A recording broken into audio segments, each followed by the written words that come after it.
Hello, welcome to the May 28th, 2021 Club Cubase live stream. I'm going to do a quick audio test to make sure everything is going through okay. And we'll get started here in just a couple moments.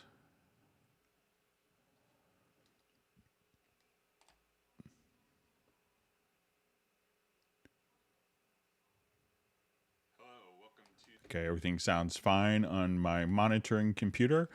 My name is Greg Undo. I'll be the host for the live stream today. If you have not attended a live stream, how it works is you could submit questions in advance to clubcubase@steinberg.de, or you could simply ask questions live in the chat field.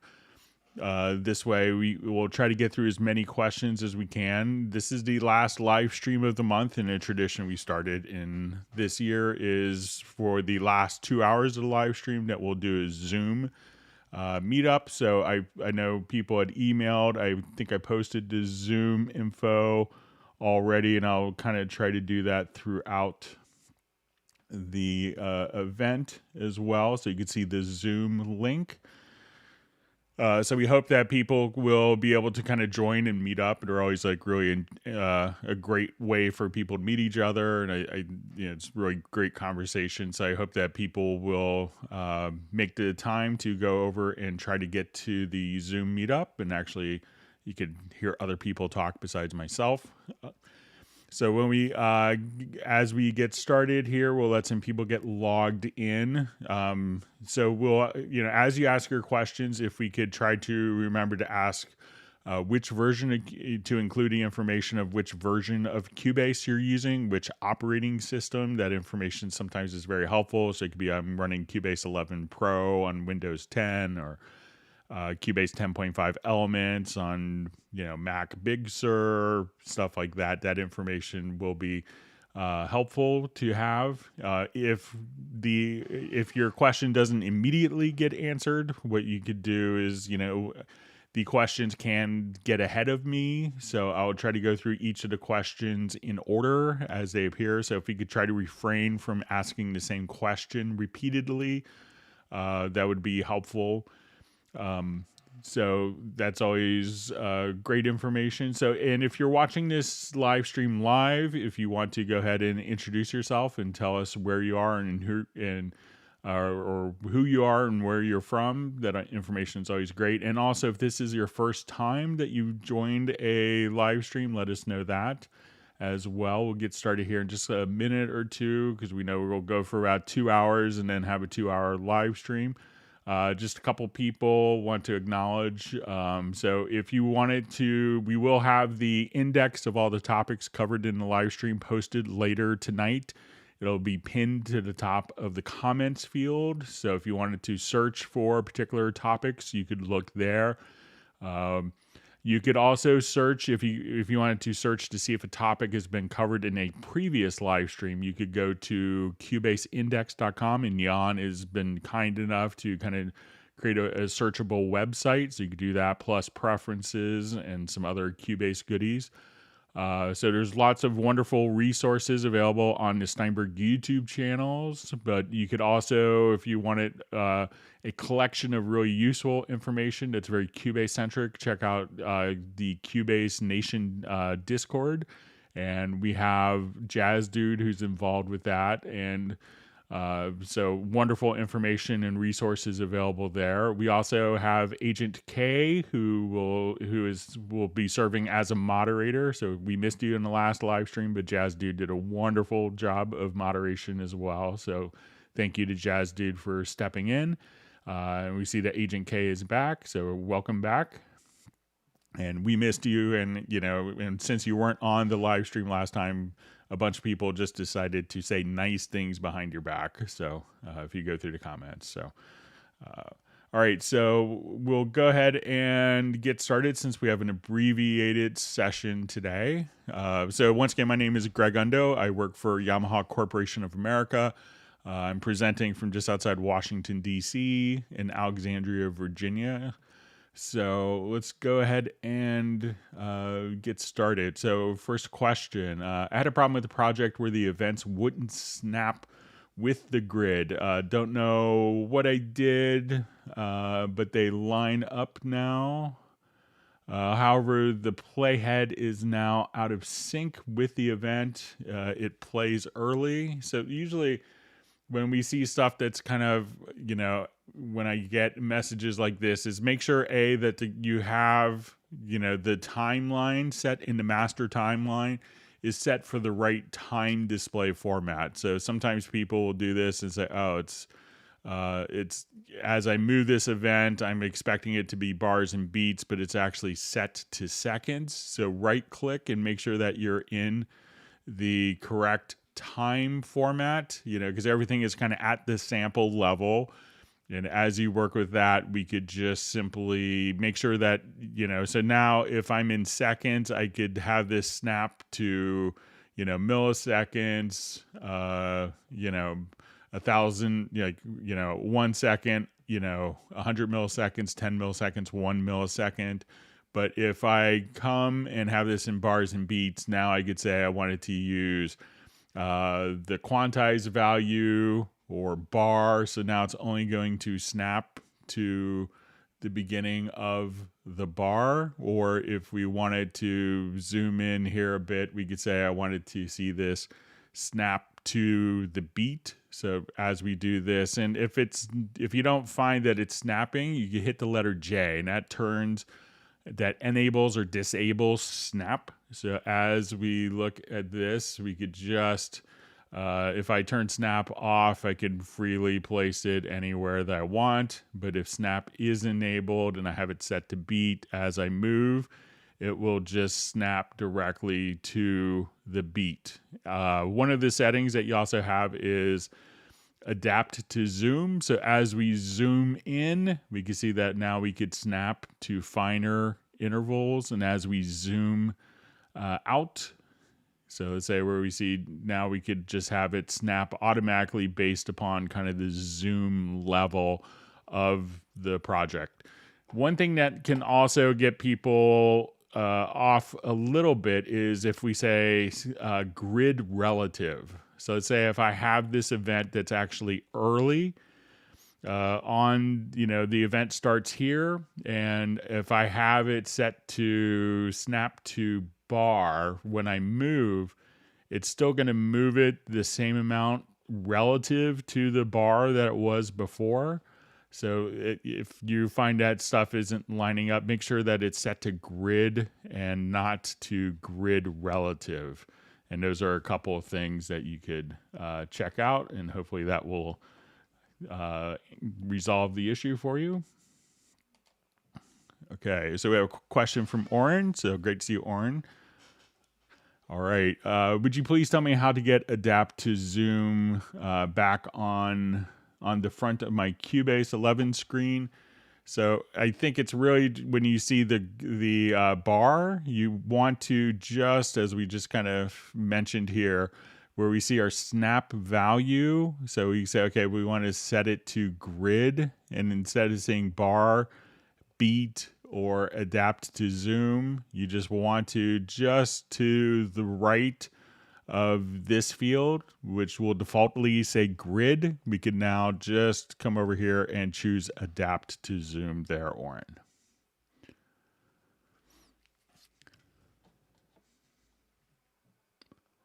Okay, great to see Asanka joining us, as well as Tim Weinheimer from Mission Viejo.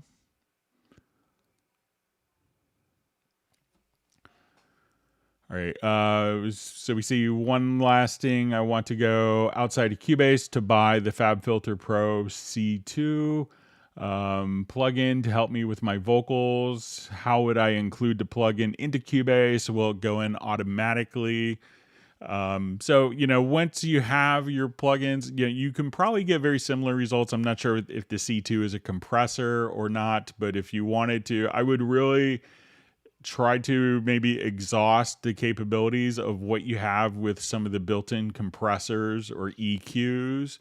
So if you wanted to even have more of a multi-band functionality for dynamics, you can come over here, use the multi-band compressor, And this way you could compress individual frequency ranges. And if you need it more kind of surgical EQ, you could just open up frequency, and this would give you just, a plethora of EQ options, kind of ideal for vocals.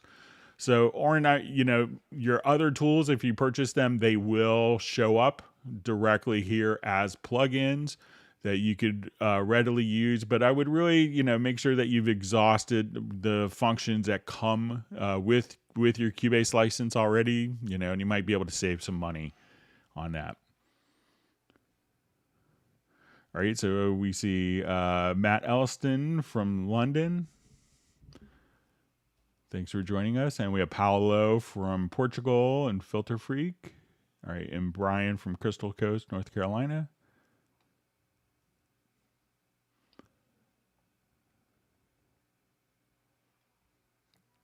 All right, we have Uno Memento from Finland. All right, we have Stefan from Sweden. All right, and occasionally my chat field may jump on me, so I'll apologize for that.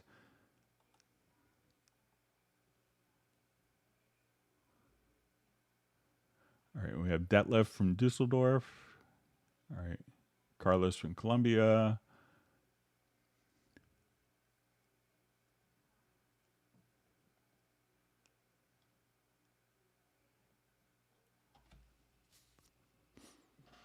Okay, so we have a question. I have Cubase LE. Does that mean I can't see things like the green bar with the sound wave effect?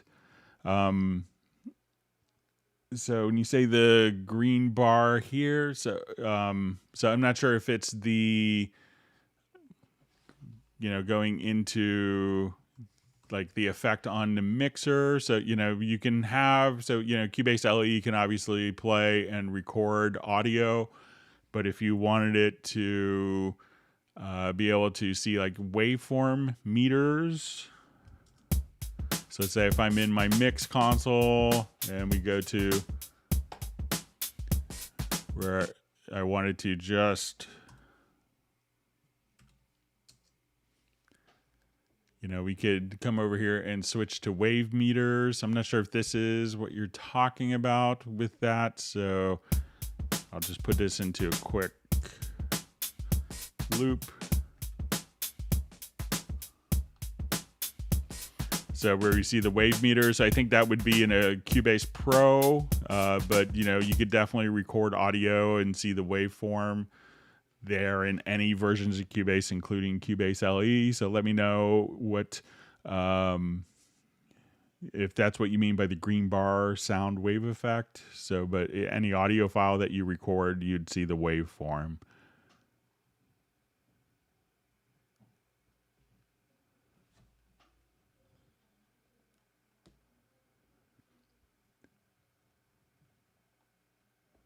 All right, great to see Robbie Bowling from Dallas.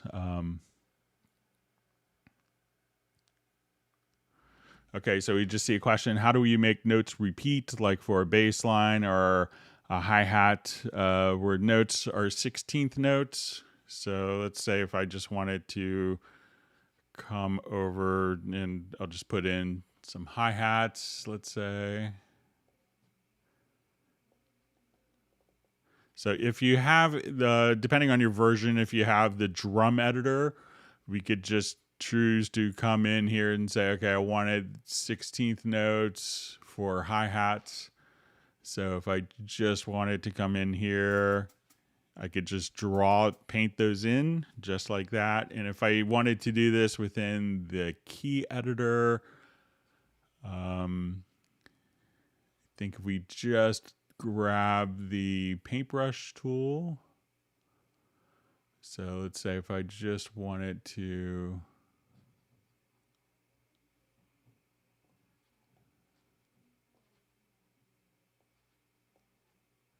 so if I just grab the line tool, I had this set to 16th notes. I could now just, with the line tool, just drag across and make 16th notes just that easily. So if I just wanted to come here, and if I wanted to put in 8th note triplets, on this note.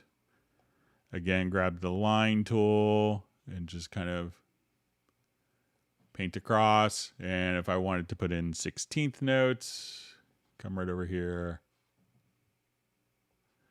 And you could just put in 16th notes just kind of that way, just based upon the quantized value.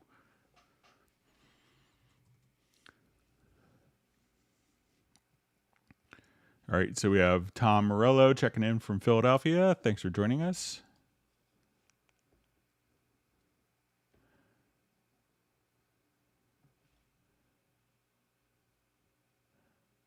Okay, so we have a question from Ace. Hi, Greg. Hope you're doing well. How do I back up my preferences in Profile Manager to USB stick in Cubase 10.5 Windows 10 saved? So really all you have to do is go to your Profile Manager here, export, and then you could just select your USB flash drive right there, and that would save the file. Once you're in another computer, choose to import them and just choose from that same location that you exported to on your USB flash drive. All right, wonderful to see Sable Winters on the live stream. Okay, so we have a question from the Monk Beats. How add more in and out to my DAW with Cubase? I have an 8-in, 8-out sound card, but I need more, which is the best way to add another 8-in, 8-out, maybe with USB. So generally, you know, if your audio interface is 8-in, 8-out, depending on the type of interface it is, you know, you may see like a digital connection, like an ADAT Toslink connection. And if your interface has that, you can often get another set of I/O options. There's inexpensive ones from Behringer, or often most audio interfaces that have them could also function as an additional A to D converter. What's going to be problematic, especially if it's a USB interface, is, you know, just hooking up two separate interfaces and expecting more ins and outs, because that could be problematic for clocking, as well as, you know, just to make sure that they're going to be playing back in time. So generally, if it's USB interfaces, they can't be stacked. You know, Thunderbolt, FireWire, as well as, you know, some, you know, PCI based interfaces. You can, you know, add multiples of the same interface, but you don't have that capability with USB. So if you need another 8-in or 8-out, you know, maybe look at an interface that's capable of being expanded. Like in my studio, I still have the older MR816 FireWire interfaces, and I could stack 3 of those together without any issues. But it was kind of designed for that. So if you have an ADAT expansion, you know, that's a way that you could get another 8-in, 8-out of your audio interface. Okay, wonderful to see John Costigan on the live stream, or on our live stream, as well as Jeff Zabelski.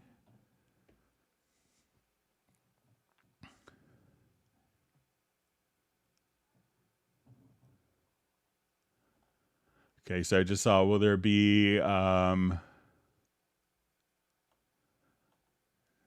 right, sorry, my chat field jumped on me.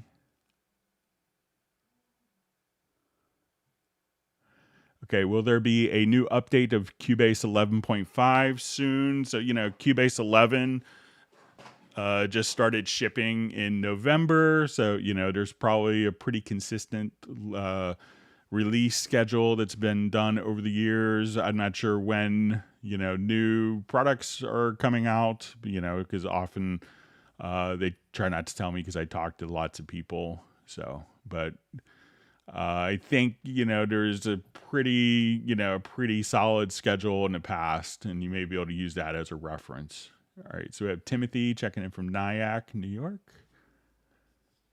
All right, and we have Helmut from Austria. Thanks for joining us. Okay, so we see a question: are the updates for Nuendo a slower release than Cubase? In the past, sometimes when Nuendo comes out, I think we actually saw in the last version, Nuendo and Cubase being the updates to 11.02 being released on the same day. There were, in the past, it was the Nuendo updates were slower because there's more features and more capabilities. But I think that, while it used to be sometimes a year, 6 months, like in the recent development cycles, we've seen the kind of parity releases, like when we saw 11, within weeks of each other. So I think we'll see more timely and more synchronous updates between Nuendo and Cubase. Okay, so we have a question. Hello, from India. I want to know, is there any pitch plugin in Cubase 11 like Auto Tuner? So yeah, you could definitely do that. So let's open up a quick project. So we're going to have kind of two different pitch tools. So let's say if I look at, if I wanted kind of an automatic set and forget type of tool, at that point we could use an insert called pitch correct. So if I want to go under pitch shift, we could say pitch correct. And here we could say, okay, I want it to be, what key I'm in. So we'll say, okay, I need this to be in, I think this file's in G major. So when I just do this, I can now have the vocals run through this particular plugin.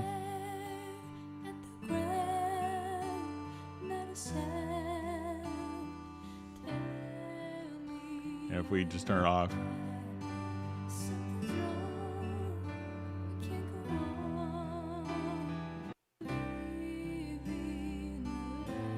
And if you wanted to like get more of a process sound,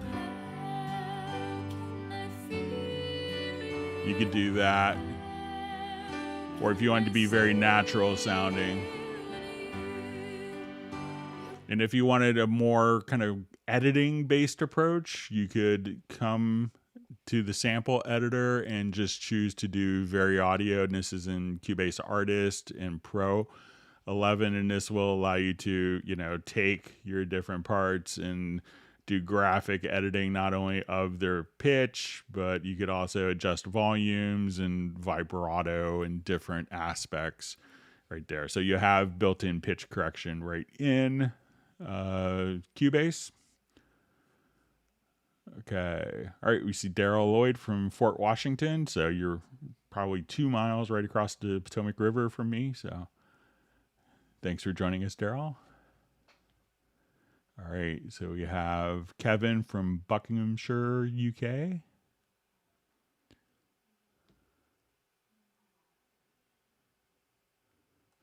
Okay. So we have a question. So Cubase latest 10.5 on PC has been crashing after work on a project for a while. Do I need to reinstall, or what are tips to fix this problem?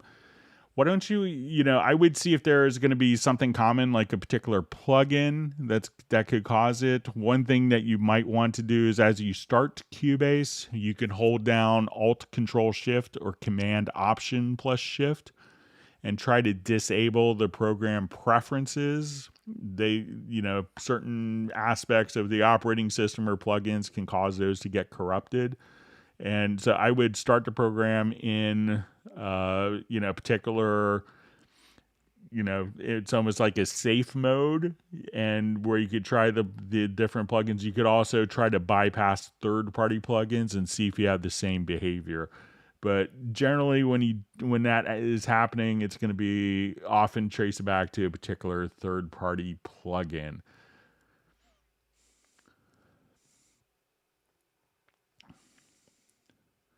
Okay, so I just see Greg, when's the Cubase 11 Pro update coming? So there's one that was just released about 3 weeks ago, so 11.02.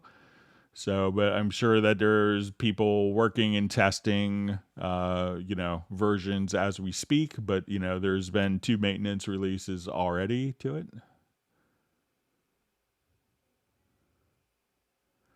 Okay, we have a question. Thanks for all you're doing. Please, what advice can you give me to make my mix loud enough when compared with other commercial mix? It's kind of the, there's some tricks you could do to, check out your overall metering. And you could see kind of, you know, when you go to your meter here, you could get a sense of where your mix is going to be, and you can see kind of the loudness, which is a good meter to work with that. So it's kind of more of a loudness units. You know, but there are some things that, you know, you could do if I wanted to take just a mix down. So I'm going to do just mix down a small portion of this file.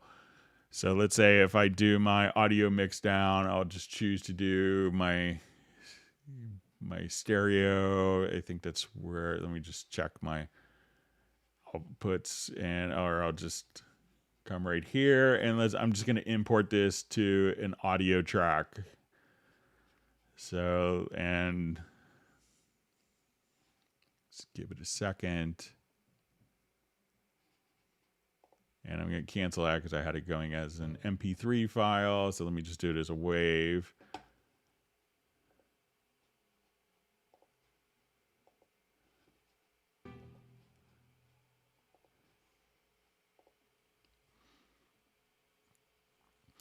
You know, so a lot of gain staging to make sure that, you know, that the mix isn't, you're trying to make up for volume and loudness in particular tracks. So when I come here, let's look at this mix down. And one of the tips that you could do just to kind of get a sense of what's going on. So if I solo this file, and this will just be kind of like maybe the end.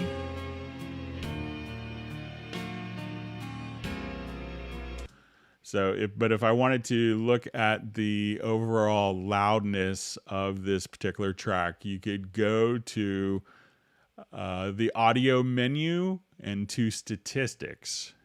So if you wanted to look at this here, you could see exactly, you know, what the overall, you know, level is going to be. And if you need to do DC offset, so you could actually kind of see where you are loudness wise. Some people at this point could normalize the file or take this particular file and then run it through additional processors. So if you wanted to do something like that, we could go to the mix console here, and, you know, people at this point will often start to add limiters. You could do even like tape saturations, do the maximizer, and those can boost the volume of the final output to kind of make up some deficiencies that might be present in the mix. So, you know, doing some of that dynamics processing on the master bus can also help. Okay. Thanks for all the great questions. And if you are learning anything new or just a tip or trick, make sure if you haven't subscribed to the channel that you do that, and also that we you know, that as we work with that you know, so subscribe to the channel and hit the like button. So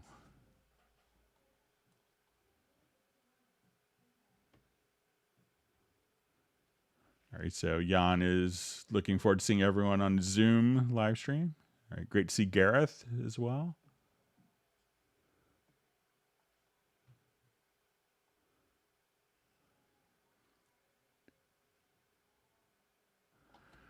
Okay, so we see after export, if I want to create an audio track but without copy into project, as in Cubase 10.5, is it possible? Okay, so after export, if I want to create audio track but without copy into the project. So if you, I'm not sure if I understand the question entirely, but if we go to the export audio mixdown, we see after export. So if we wanted to just export it into this folder, we could do that. If I wanted to export it and to create an audio track, so at that point, we could create the audio track, and that would be placed into the project window.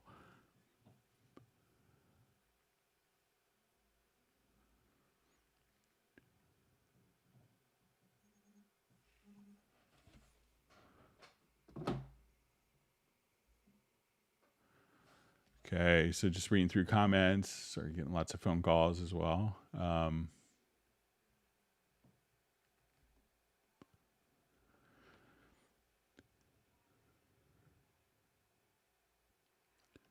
Okay, so we see Jeff Sabelski is also, he expanded his MR816s with the ADAT connections. So, all right, so we see someone's missing. Where the heck is Mr. Teams? It seems like Space Crawler is really wanting the ice cream. So, all right, so we see Razel from Denmark. Great to see you on a live stream.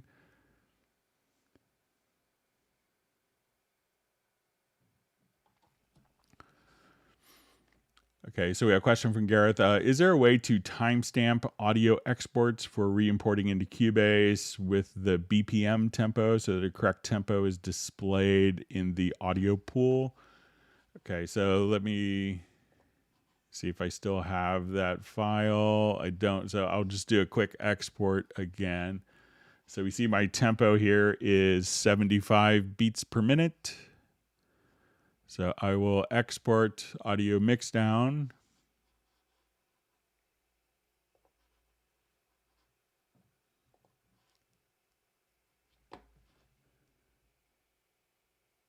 So I'm going to click on here, insert tempo definition on the export audio mixdown. So now I will call this Gareth.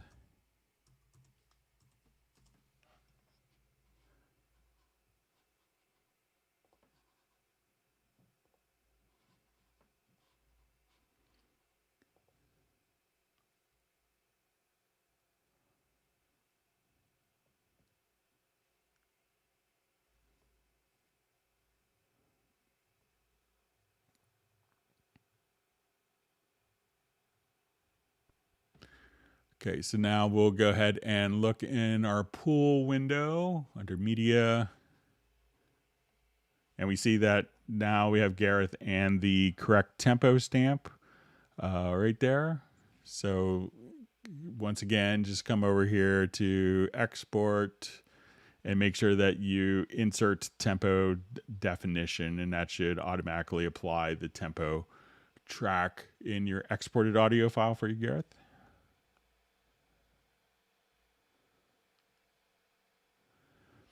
Okay, so we have a question. Cubase has live multi-effects with a live input of a sound sent to a channel with effects inserted and then record output with another compressor. Is the channel's latency compensated for even if Cubase is not in play? So the live input of the sound. So during the live input of the sound, so say it's set to a channel with effects inserted and then record output with another computer. So, you know, the sound, so if you're taking a source and then you're running it through an effects chain in Cubase, all the sound will be together. So it's not going to be necessarily latency compensated for, because depending upon the effects and the buffer of the audio interface. But when you go to capture it in a secondary computer, the signal will all be in time together, but it may be a little out, maybe a little delayed depending upon the buffer size and latency of the audio interface. But it will be in sync, and then you could just kind of slip it as necessary.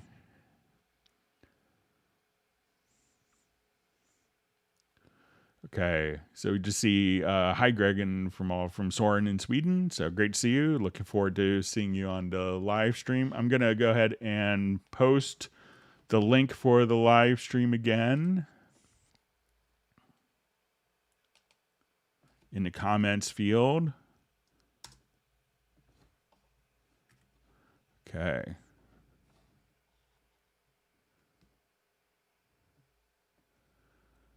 Why is digital more difficult than that analog to use? So, I think digital, I'm not sure if digital is more difficult than analog. Going back to, I used to work as a second assistant in a big studio in New York. And, so I think many of the same structures are, of gain staging are all, the same. So I don't think it's more difficult than analog, especially when you get into, if you're working with analog, the inconsistencies of analog consoles. I was the one that had to do all of the tape maintenance and aligning tape heads every hour and a half. So that wasn't so much fun. So there's a lot of ways to go bad in analog if your tape machine isn't aligned and certain tracks are, printing differently and inconsistently. So.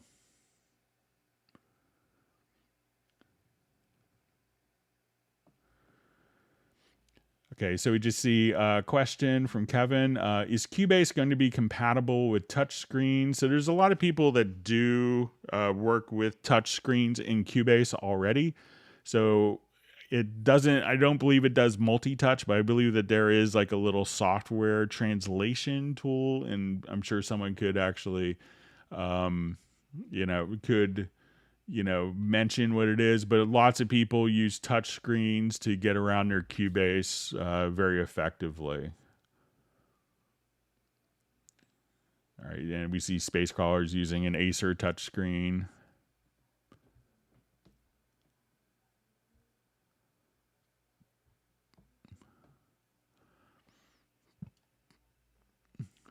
So we see kind of another comment from Gareth's tempo question. So he says, I sent some audio files that defaulted to musical mode and 121.09 despite coming from 156 beats per minute project. And it was in Michael's project when he imported them.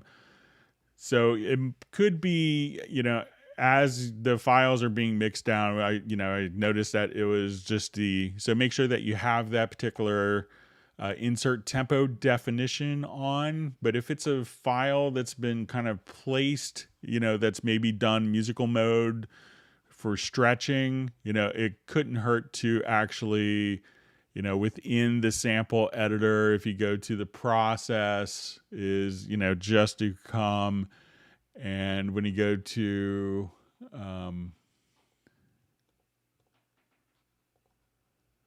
just to flatten the file before. So make sure, like, if you're doing a file that's, that was, 121 beats a minute, and, it was sped up to fit 156 beats a minute, it couldn't hurt to try to flatten the file. But, make sure, again, that you go to the export, audio mix down, and that the tempo definition is imported. And it could be that, Michael may not have to put it into musical mode on his project as well. So.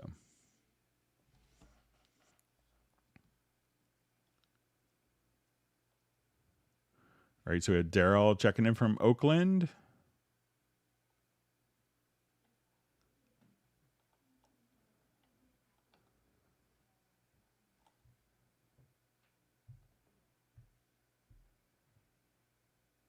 Okay, just let me find. Okay. So question. Hi, Greg. How would you recommend incorporating synth loops into projects to someone who has used VST instruments solely so far? I want to start utilizing them, but feel a bit intimidated by them. Thanks. So, synth loops are, I'm not sure if it's going out to a synthesizer, or if it's, just going to be, let's say, a project. Let's say I do a new project, and there's MIDI loops that can send MIDI information out. So as soon as we do this, let's say I just wanted to audition a couple of loops. So if I come to different MIDI loops, I could just pop right over here. I think, have some in sequel. So let's say, okay, I'm looking for a drum beat, so we could audition.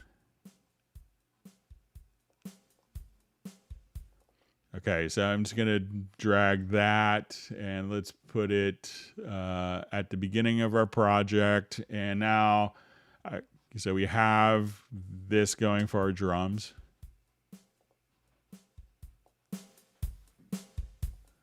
And let's say, okay, now I just want to do like acoustic piano. So I'll copy the drum.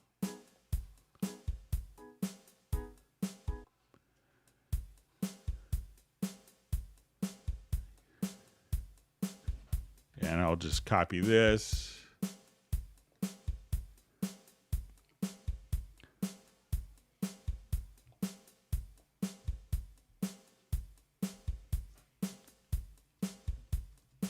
So,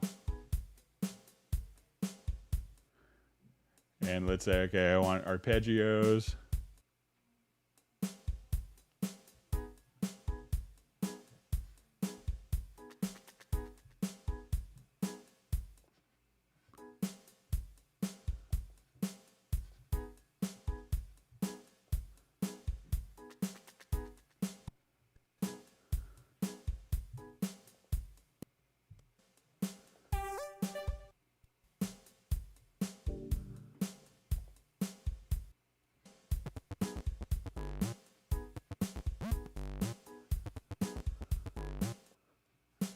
So say I'll just kind of mute this, and you know, so MIDI loops are really easy because it gives you a lot of flexibility.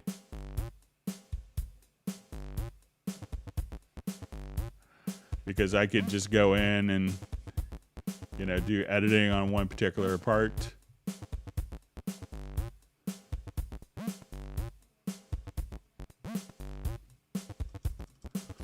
So, you know, there's nothing that's really so intimidating about it. So if you just wanted to take MIDI loops in, or if you just wanted to do more synth sounds as well, you know, there's really, you know, so say I wanted to take like that bass, you know, even though this is a synth that's being routed as an audio file, we can now just kind of drag and drop. And then once it's in musical mode, it's going to just automatically fit the tempo. So we could just play our drums.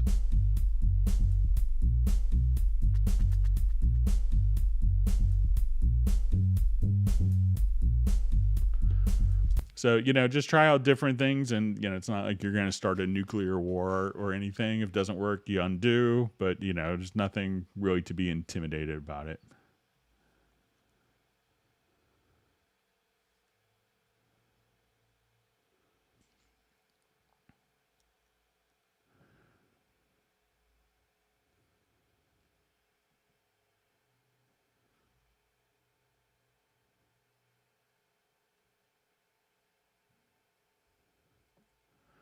Okay, so we have a question. Can you demonstrate some of the pitch correction features on a vocal track? So let's just jump back.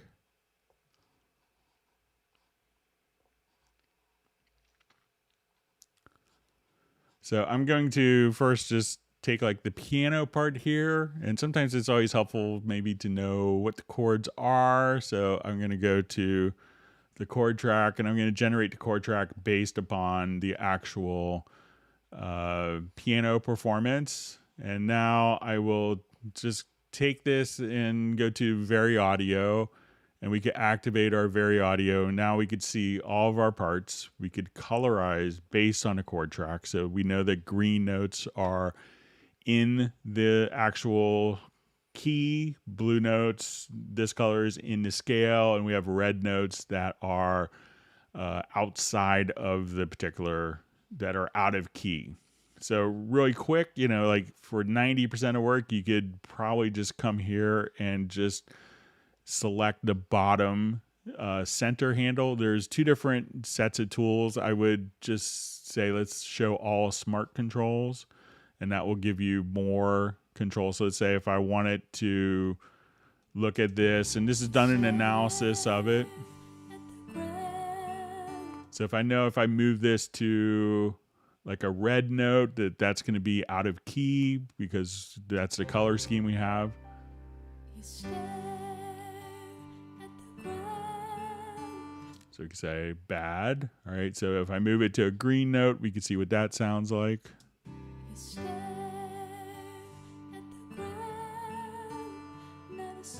And if I wanted to now take this and just kind of maybe stretch it out a little bit longer, we could do that. So we could elongate or shorten notes. So if I wanted to shorten that particular note,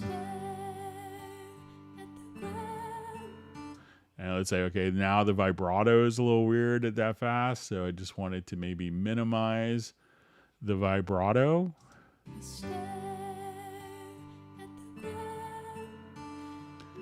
Or even kind of get rid of the vibrato.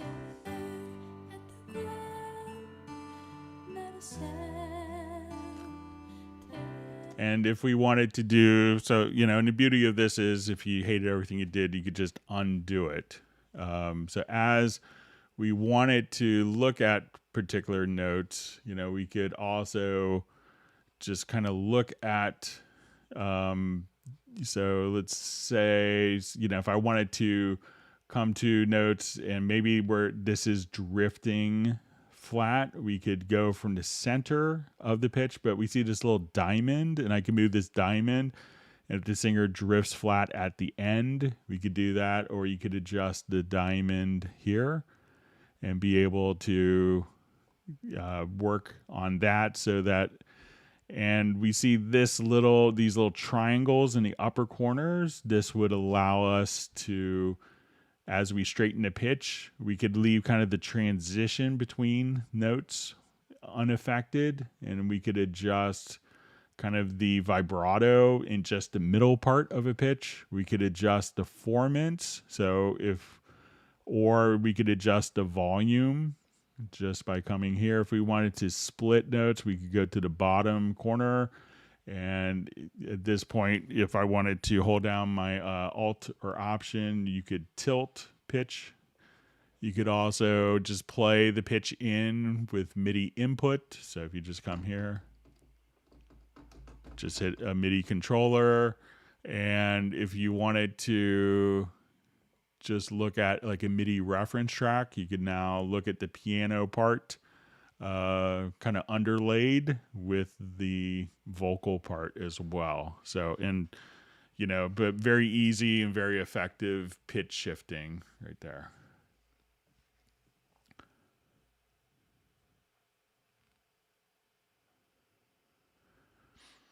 Okay, so a question from Gareth related to the last. Could you do a general overview of those audio pool options related to that, the uses of insert broadcast, IXML chunk options? So generally, I think the IXML, is going to be more kind of for doing a lot of, different types of MP3 metadata. Like this is going to be a pop rock song. It's a soul song. That's generally where a lot of the IXML is, but it can also include, if we have varying tempo, those different aspects can be incorporated with multiple tempo stamps within a file and a position of that, and the tempo stamp and name of the file within the actual audio file itself.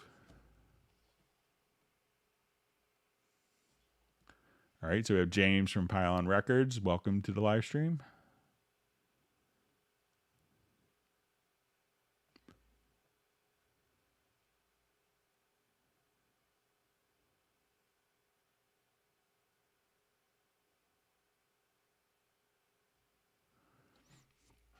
Okay, question. Cubase 11 was wondering, is there a way to engage or disengage a recording while recording MIDI without stopping the project? Okay, so let's say I have...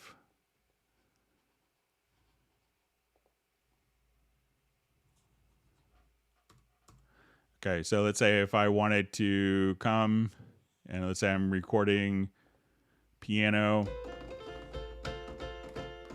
and then I wanted to, let's say, disengage recording without stopping, I hit R. And then I could just hit R. And I had kind of a fade out here in the project. So just hit the letter R, and that will disarm the track. And we could still... So if I just hit the R key, And then you could also just hit monitor if you wanted to play back the MIDI, but all you have to do is hit the R key, and then it'll just automatically, you don't have to stop the playback of the record. So with the track selected, hit the letter R.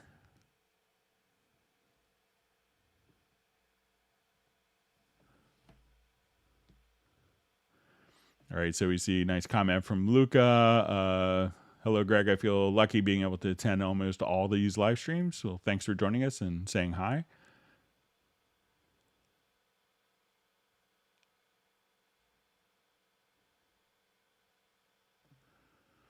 Okay, so we have a question. Are there plans for something like routing folders, like in Pro Tools, something to transform the folder track into a group? Would save me lots of space. So you could do this kind of, so let's say if I have a number of audio tracks here. Let me just jump to one of the other projects. There is kind of a macro if you wanted to. So let's say I have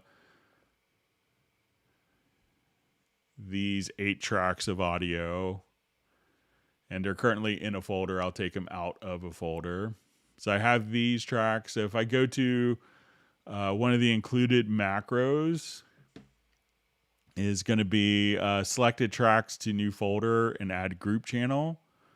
So you can give it a name, and we'll call this, drums, whatever. And now they're all in a folder, and they're all routed to the drum bus. So just look for that under edit macros, and that's one of the included macros. So selected tracks to new folder and add group channel. So that will automatically just take, take the selected tracks, add it to a folder. The folder is then added to the drums, and the drums is within the folder, and you could name the drums just like that.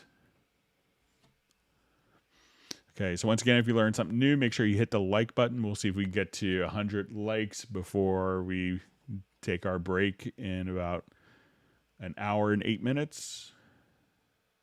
Thanks for all the wonderful questions. And if you haven't subscribed to the channel, make sure you do that.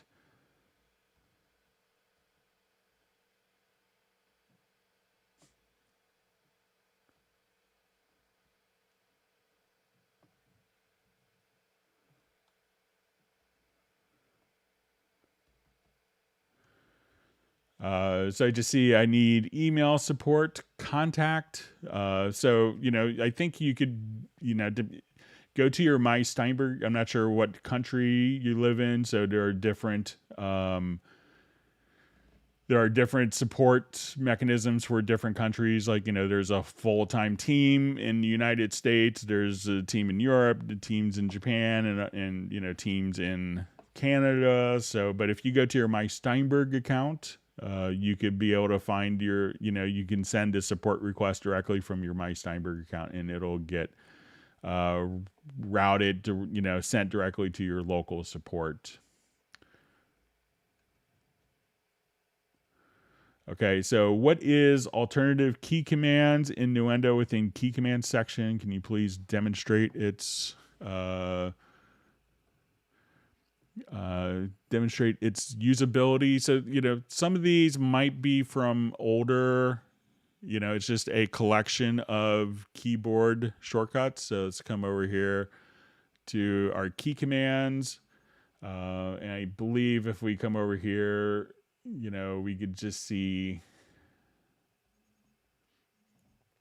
so these are just kind of different key command presets. So I haven't gone through to determine what is, I know like here we will see kind of Cubase classic key commands, because some of those key commands from before Cubase SX was released were, there are a lot of differences, and some people still had them in their muscle memory, and some people still use the classic key commands.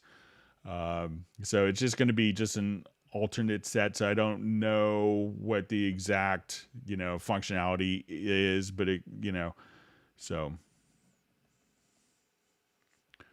Okay, and then we also have what does range select AB tool do in Nuendo? So let's go ahead. We'll open it up. This is a function. It's not in Cubase.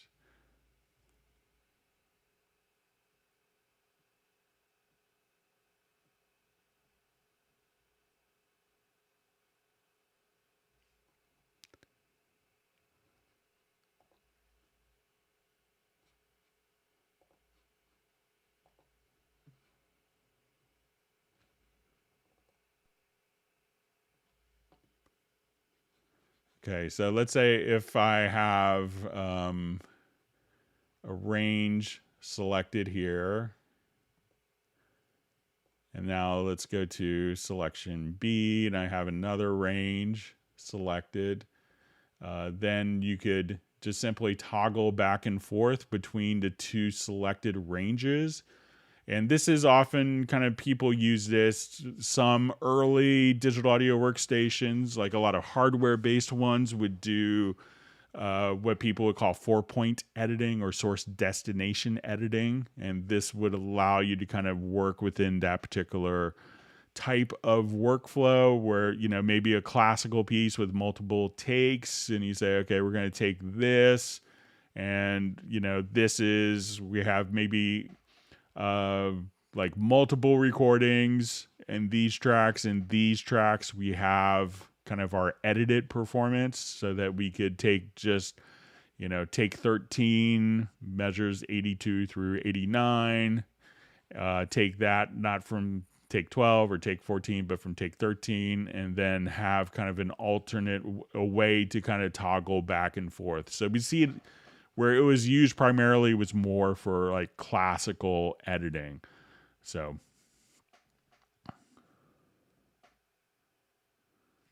okay, great to see Ali from Iran. So thanks for joining us. Sorry I didn't get a chance to respond to your email yet, Ali, but I will.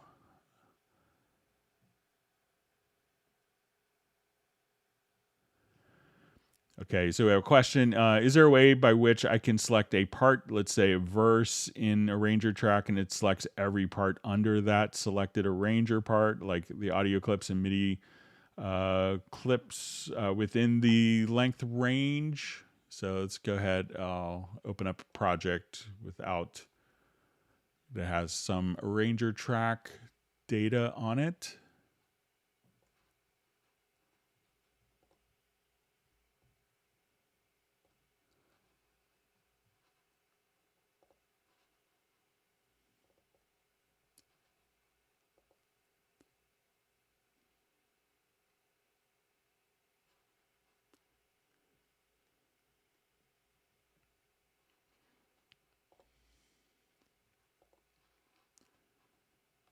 Okay, so let's say let's see if we could do.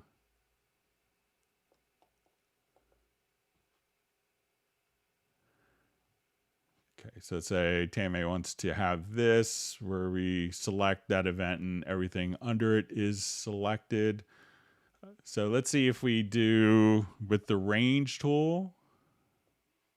And if I hold down, just find my right modifier. Okay, so try holding down Command and Shift with the range tool and see if that.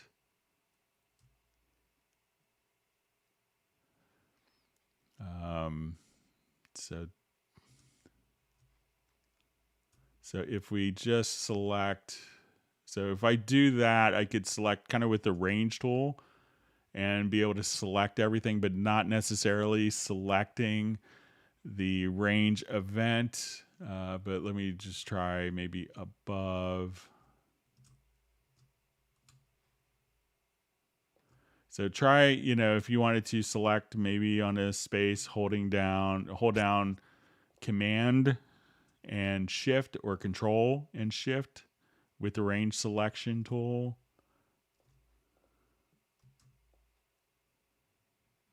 And then you could kind of select the area, but it's not selecting the range event. And a lot of times if you need it, you know, because you could just change the order as needed, and have those events, but it's not going to automatically select. But you could now select and, move all of those events kind of wherever you wanted to in your particular project. So let's say, I wanted to move these down to there. So, but you could just kind of come here and, move the selected range and do stuff like that, but not a direct correlation between those two.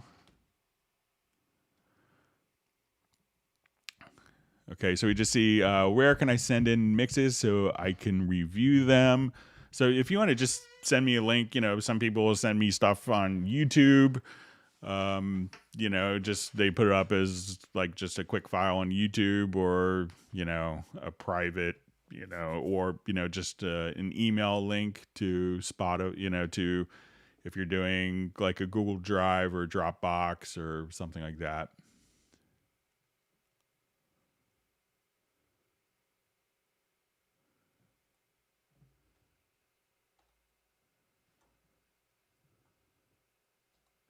Okay.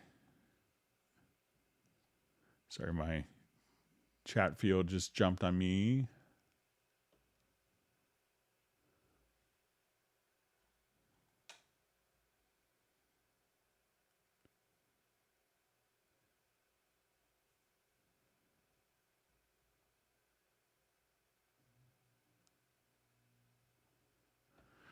Okay, so I just see, all right, so we have Brianna from Youngstown. Welcome. Great for you to be able to join us again.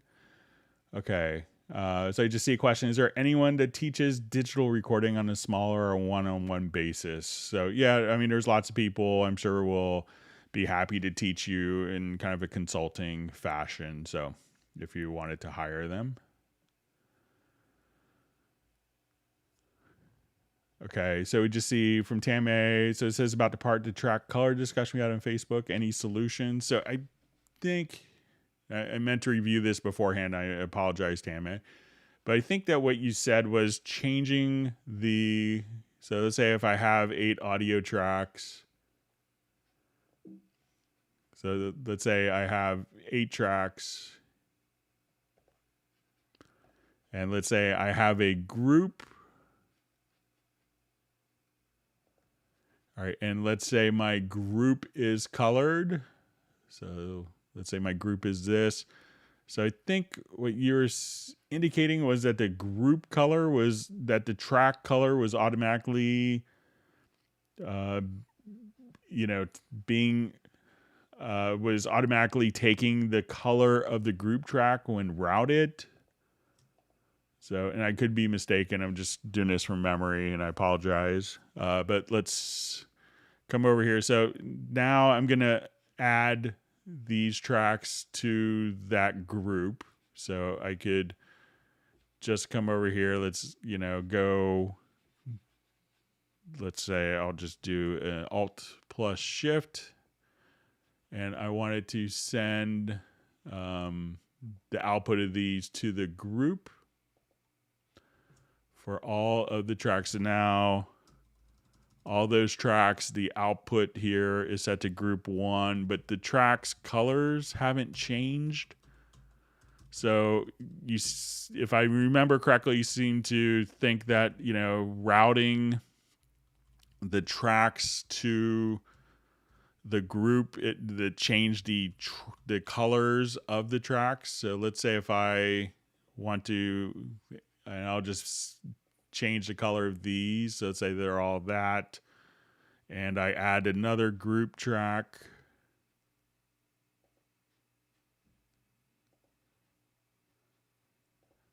And let's route all these to group 2. And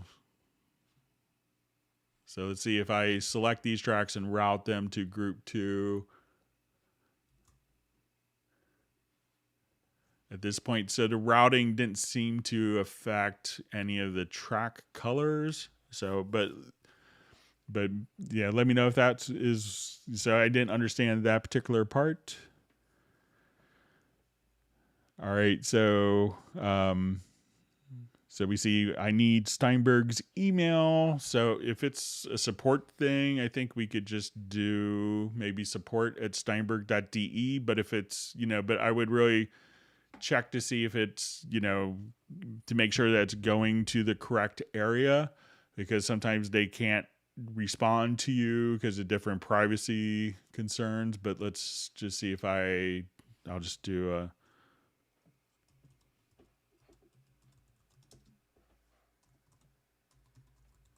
just Google this, but I think it might be just support@steinberg.de. So let's say customer contact. So if you wanted to,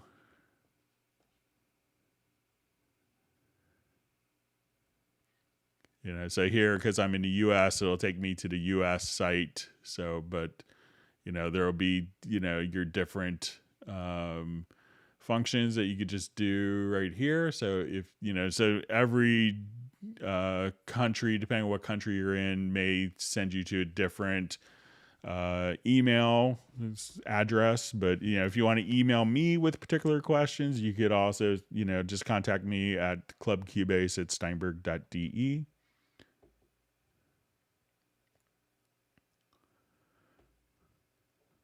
Okay, so we see a question. Hi, Greg. What are VST preamp and kind of used to record voice? So generally, to capture audio from a microphone, which is generally what voices are used to record, it's going to go into an audio interface, a piece of hardware. In this audio interface, you could connect a microphone directly to the audio interface, and a microphone preamp could make the microphone louder or softer. Sometimes we have microphones now that are USB audio interfaces. Like I have a Rode USB mic, I have a Shure USB mic, and I could just simply connect that. So generally it's like when VST is generally associated with plugins. There are some plugins, but generally if you got something like a UR22, like UR22C, that'd be a wonderful interface to get started with, and you get a copy of Cubase AI with it as well.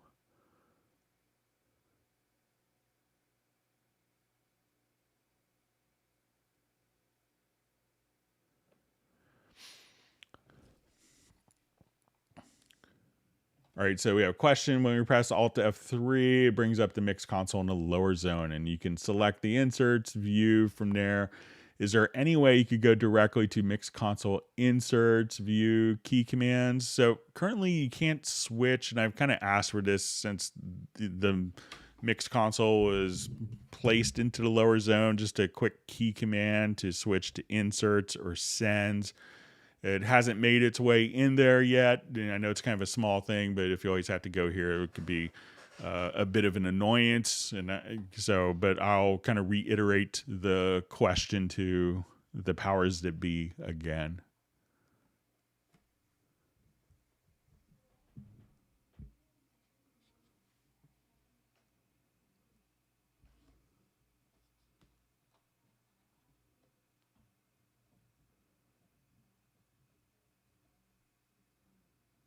Okay, so Sable Winters wants everyone to hit the like button. All right.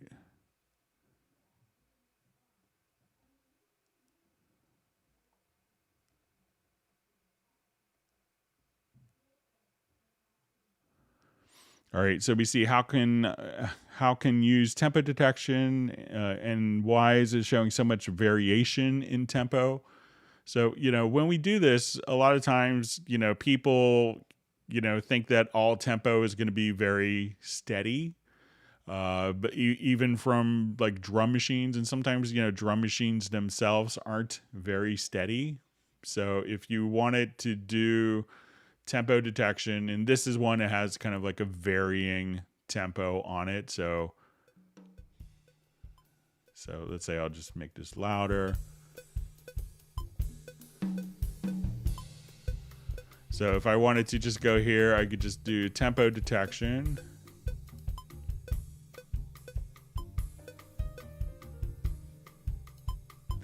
And then I could just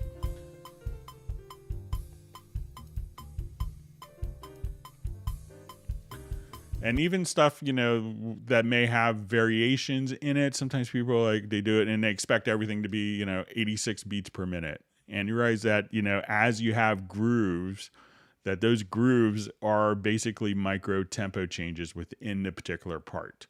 So sometimes when you get something like this, it could be, a bit hyper accurate. And if you wanted something that was more general, I would just kind of select, say, okay, this is 4 beats, and you could select with the range tool and go to the beat calculator. And so let's go over here to project to beat calculator. And then you can say that's 4 beats and it could tell you the tempo kind of generically. But sometimes, when you're doing this, and I did it with, a really kind of well-known meticulous artist at his apartment once. And, he was assured that, they had an early drum machine. It was perfect. And when I kind of showed him that it wasn't, he was a little disappointed, and, it was kind of weird. But, when you do the analysis, sometimes, stuff that feels, very steady isn't, and machines themselves will have fluctuations as well as musicians.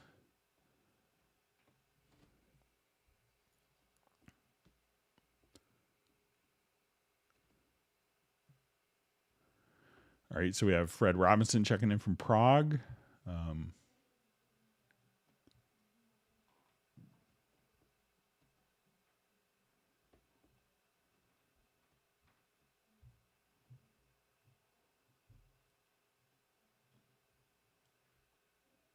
Right, reading through comments. Thanks for all the great questions and discussions.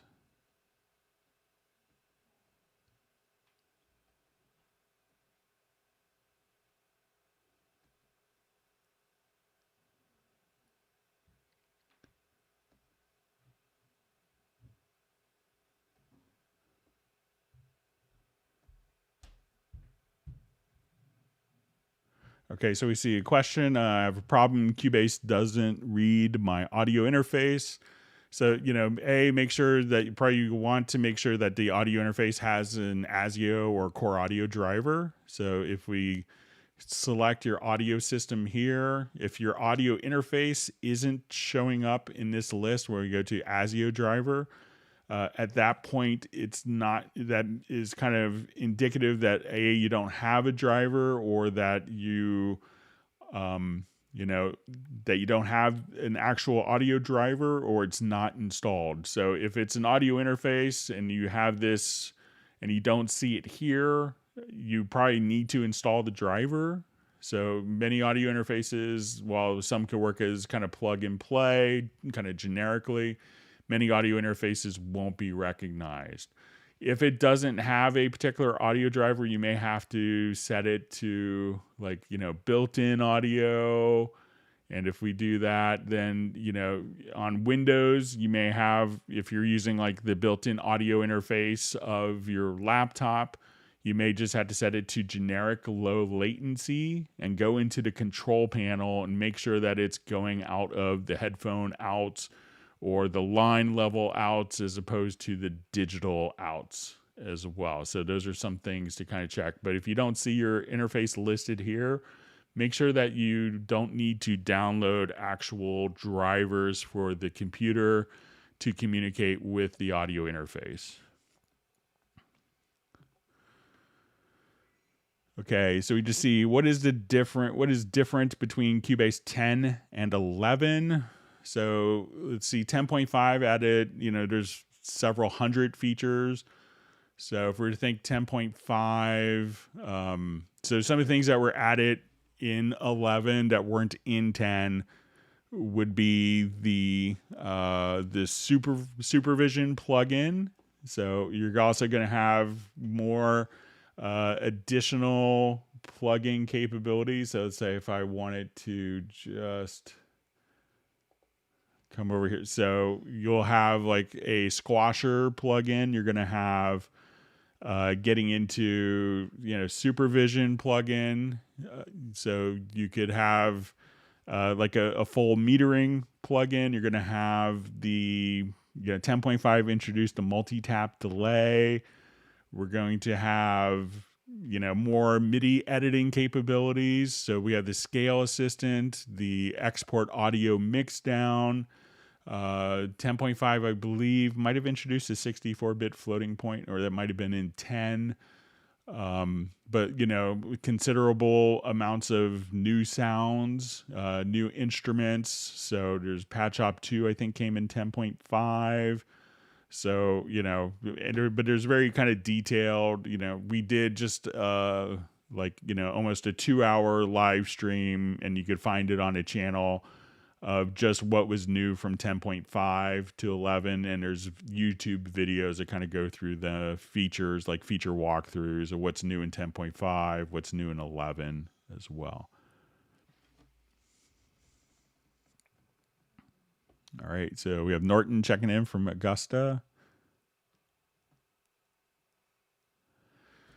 Okay, so we have a question. Can I rename all the tracks at a time without every time copy paste? So if we have a number of tracks, let's say I come...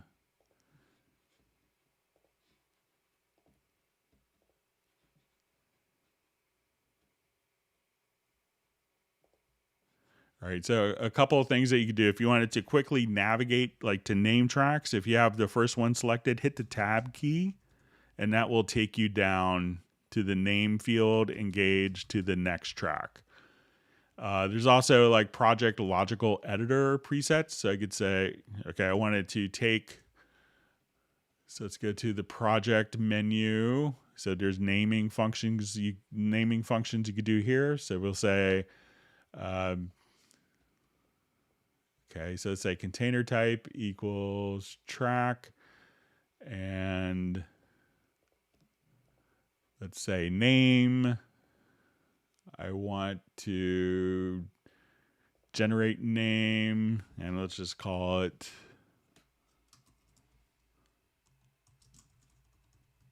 so we could prepend name. So let's say I just wanted to come here. And now I could just call them live stream, or if I wanted to just come here, we'll call it Paresh. So I could just have all those selected and just rename just like that as well, in kind of more of a global way.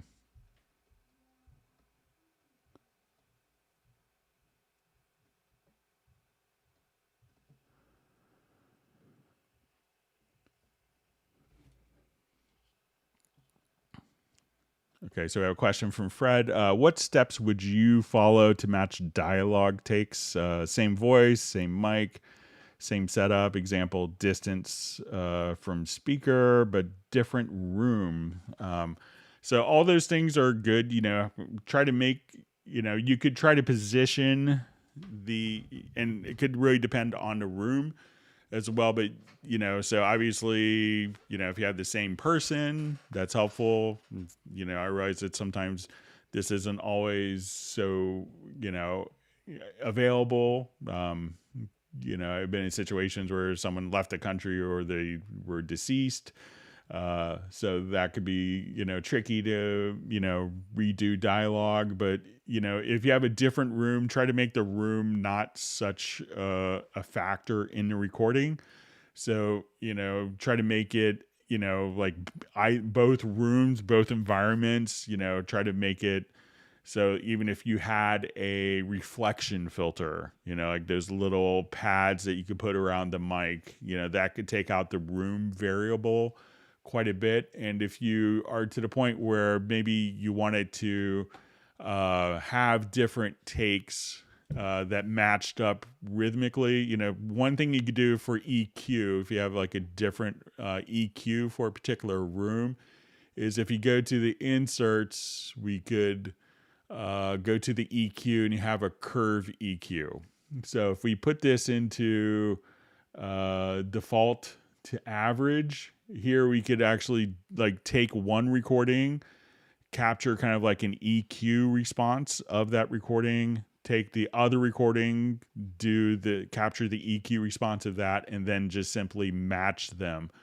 So that's a great tool for that. And then if you need it like for ADR purposes, if you need to match up kind of rhythmically, you could just use the alignment panel. So you can say, okay, this is the one that matches the film. And then, but we, it was all of a sudden we're set in the 18th century and a plane flies overhead. So we have to re-record all of the dialogue. So at that point we could take our recorded target and match that to the reference. And that would align the rhythmic timing of the two files.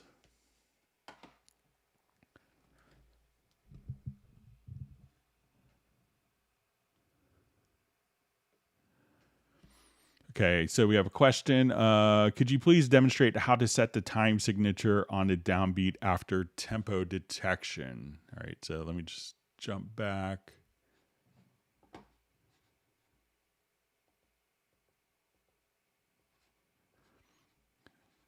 Okay.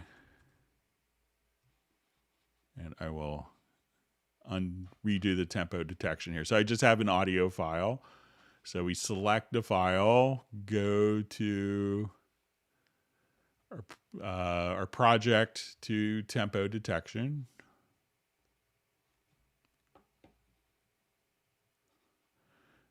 Okay, so right now I have kind of a pickup note. So let's listen to this.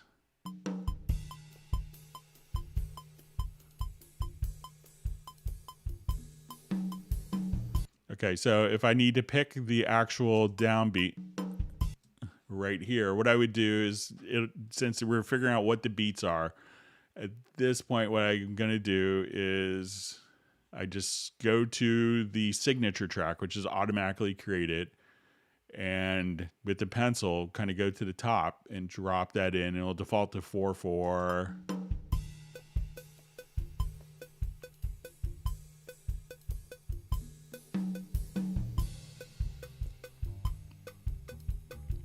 And then that's all you have to do to set the beater and the time signature.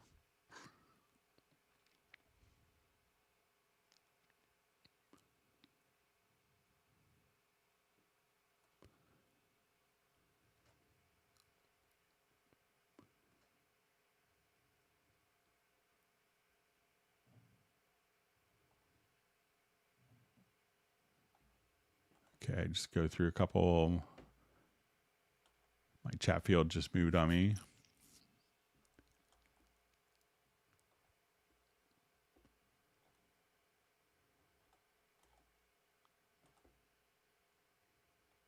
Okay. I think I'm back to where I was. Thanks for all the great questions.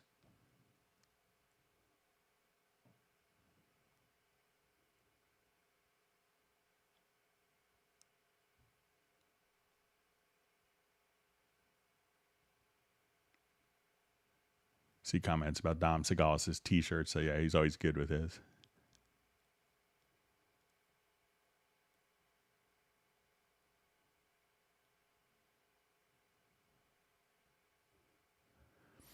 Okay, so we just see hi from New York. If I want to place a percussion loop on a Groove Agent instrument pad, will it play back in tempo automatically, or do I have to process the loop in a particular way before coping? Okay, so let's take a look at it.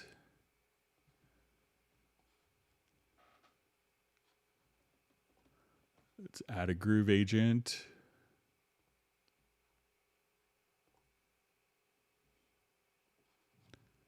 Okay, so let's say my tempo here is 140. And let's find a media bay loop here. So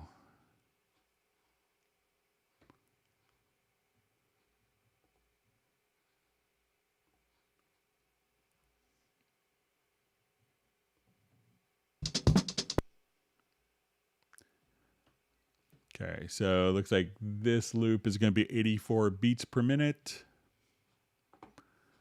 So let's say, so now he plays back.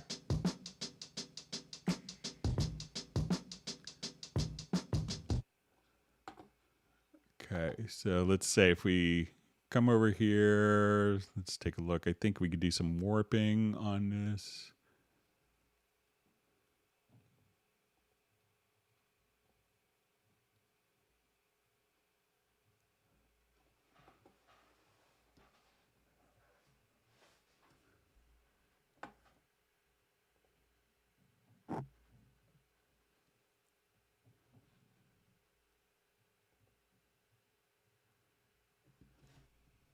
just see if there's, I thought that there might be warping options on this.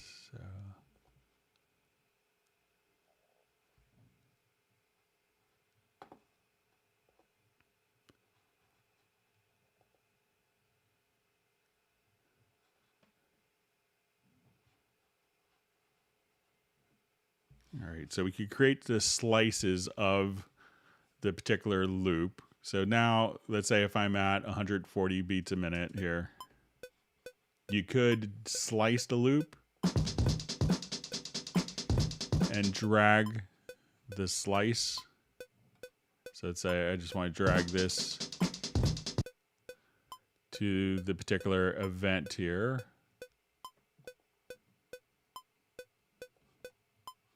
So as we hear this,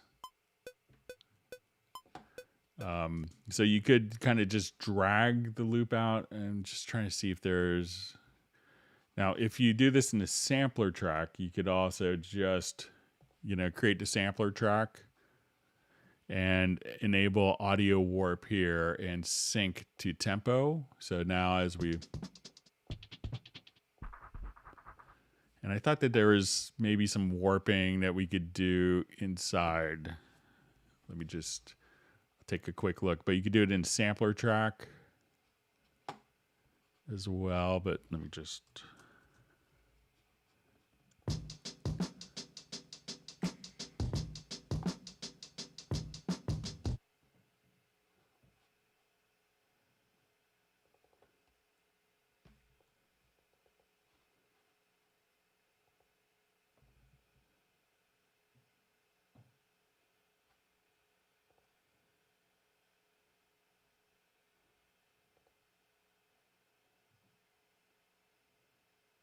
I think there is a way. Let me just, I'm probably just having a little brain. Oh, audio warp. Okay, so now we could just say, okay, we want this to be music, and we could sync to tempo. So now as we play back, that will automatically take that particular loop and sync it to the project tempo. So if we turn off audio warp when we play it, so go to the sample and go to audio warp and put on music and make sure tempo, and then that loop will just automatically follow the tempo. So let's say if I go to 110, you'll hear that that loop will automatically kind of fit. All right, I'm going to quickly add the link for the Zoom meetup one more time here. And I know we had some questions that were sent in. So let's go, I'll go ahead and take a look at some of the questions.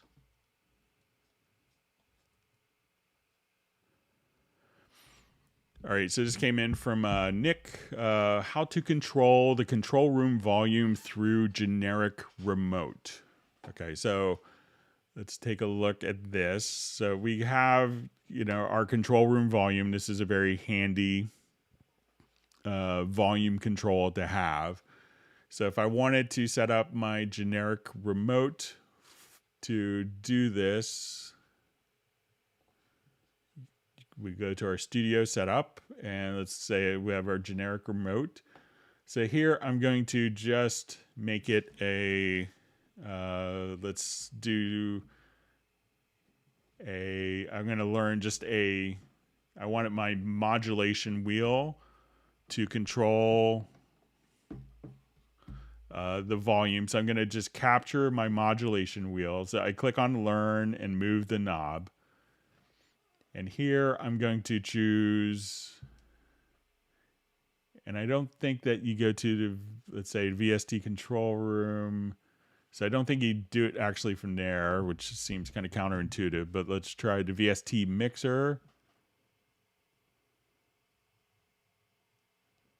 to device.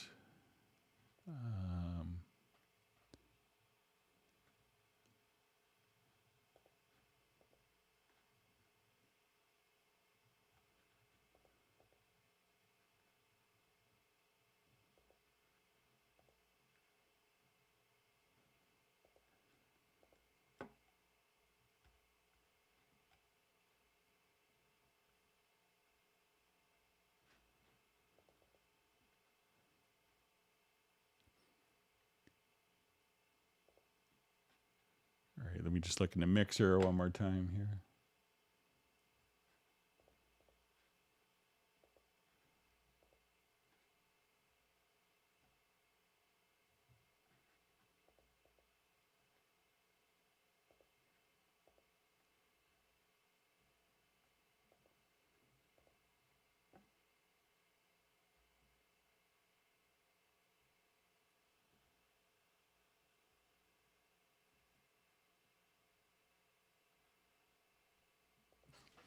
And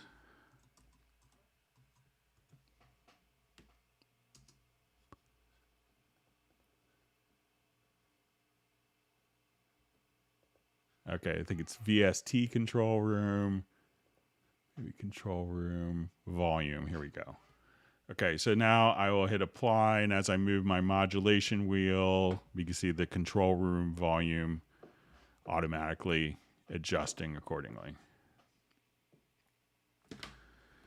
Okay, so we had Taylor, who wasn't able to make the live stream today, but he just wanted to get in some of his questions. So it says in Cubase 11, Win 10, why when I move an audio clip over another, it erases the clip that is being replaced? Is there a preference for setting this? So it sounds like a delete overlaps. So let's say if I have two different audio files.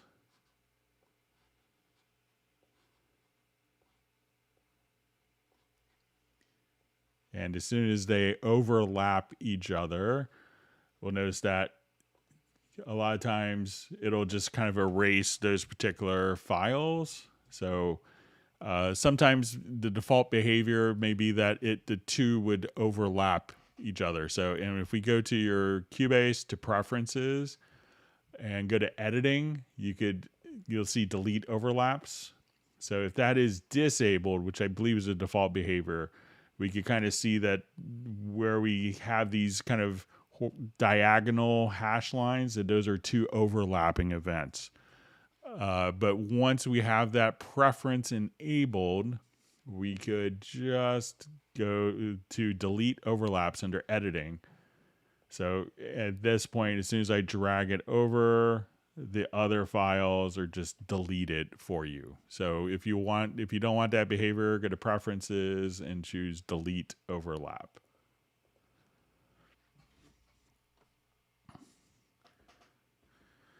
So another question, have you heard of any plans to bring Voice Designer into Cubase?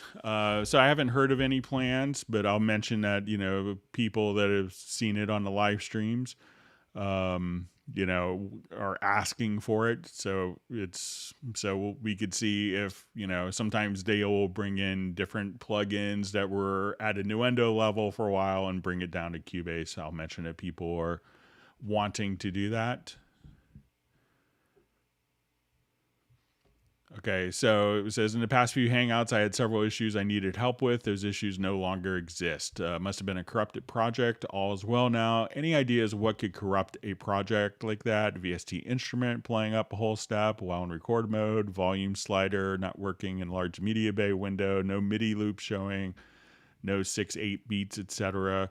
So, it could be kind of a combination. There's a lot of variables. Obviously, in a program like Cubase, it's where we take, inputs from thousands of different devices, and then we transform that into music going out to thousands of other devices. So there's a lot of variables, but, often, it may not be a project that's corrupted. Sometimes plugins can just kind of wreak havoc on stuff. Make sure you have the latest e-licenser installed. But if it's only to a specific project, you might be able to narrow it down to a particular plugin. Okay, so a question from Taylor. Is there a way to quickly double a MIDI part up or down an octave? Okay. I think we can do this pretty easily in a logical editor.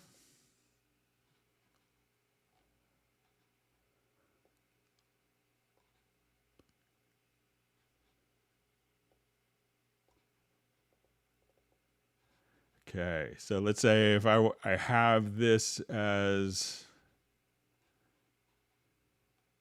my MIDI part, and I wanted to double this up an octave. So let's go to the MIDI menu, to the logical editor.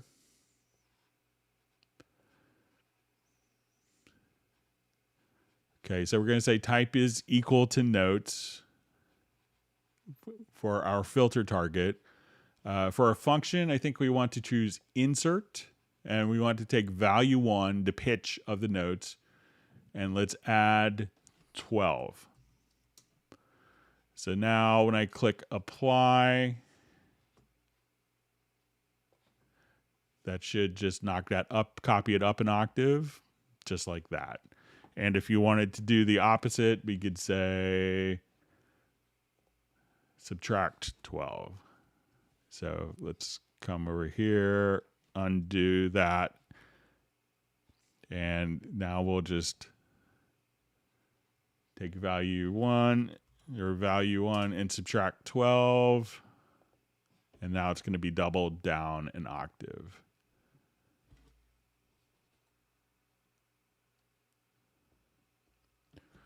Okay, so we had a question emailed in. Is there a way to lock the color of a track so I don't change it by mistake, moving stuff around?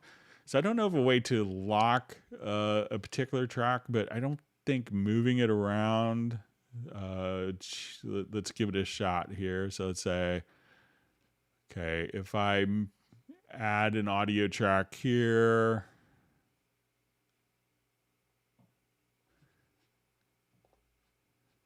activate this project quickly. Sorry about that. So I add a quick audio track.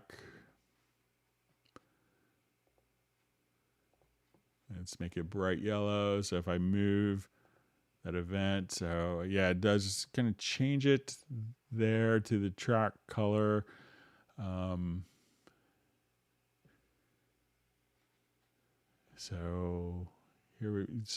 I don't know of a way to lock the color of a particular track, or a particular event.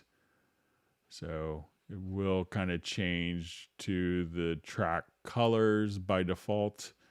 But I'll pass that along and see if there's a way to maybe add that in the future.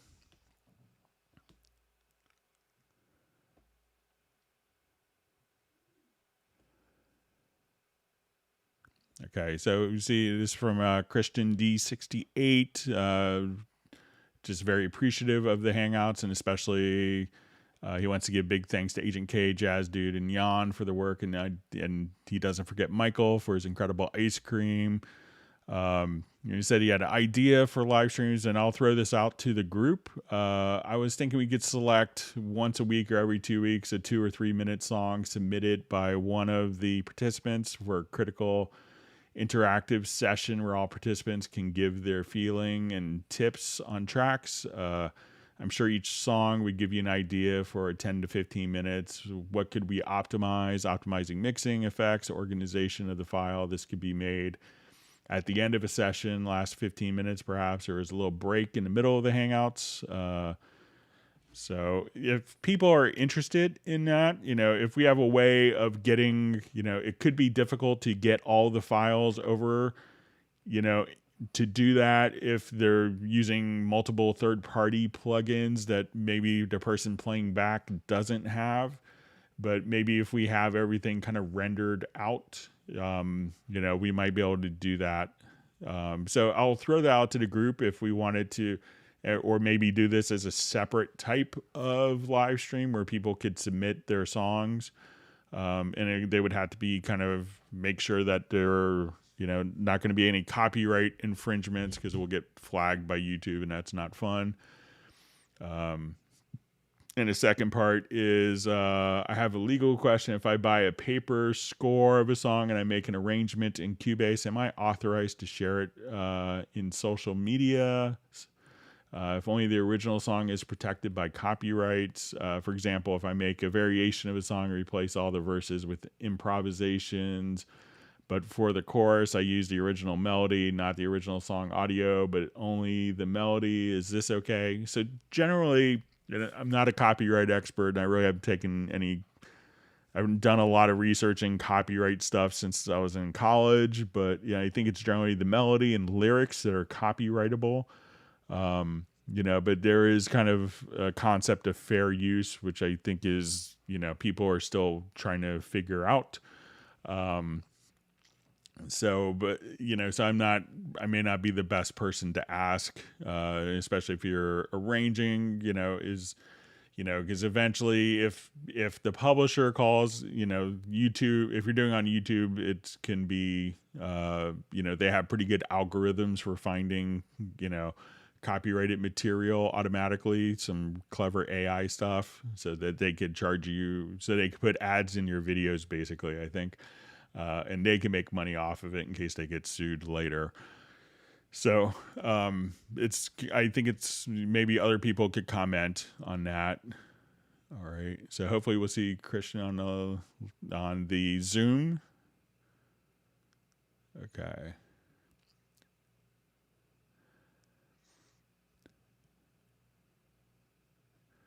Okay, so we had a question from Jan, and since he does such an amazing job with the Cubase live streams, and he was kind enough to send a picture, so let's take a look. And there was a question on the chord tracks. So let's say if I do a new project here.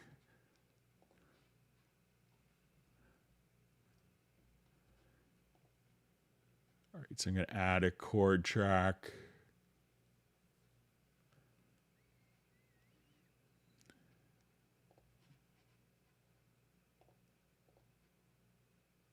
Okay, so we're here, and I wanted to just add a chord track. So let's say I'm in D.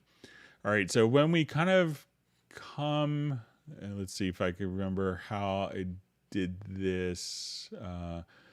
So the question is, so I guess Jan's his girlfriend is more music theory. So he says I had to get support from my girlfriend for music theory questions, but I think there's at least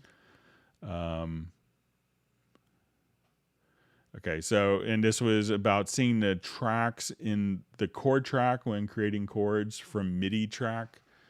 Okay, so when we do this, I think if we just turned off kind of automatic scales, when we turn off the automatic scales, we see this, and this may be kind of small to see here, but we see this little 30, this number here in the scale. So if we have kind of automatic scales enabled, it took me a while to find where this was, but so when this is disabled, if we click here, this will show you all the different keys where this particular chord can fit. So if you kind of just, are starting off, you say, oh, okay, now I want to do this in G harmonic minor. Then you could just come over here, and this is just kind of showing you perhaps different scales or keys where this particular chord works with that little drop down menu. So if you want to, if you don't have traditional, if you aren't like comfortable with your music theory knowledge, this could help you find, I just randomly put chords. What chords could what scales could these fit within? So you could manually set that and override kind of the automatic settings here. And thank you for the picture of that, Jan, and looking forward to seeing you on the Zoom. Okay, so we see this came in right before the live stream. I'm trying to put a tap tempo button on my touch screen. I can't find that anywhere in the generic remote setup. Am I blind? So the tap tempo is going to be, so it's going to, if I wanted to pull it up, I'll go to fader 2 here, and let's say I want to go to probably command. I think it's going to be in the project menu.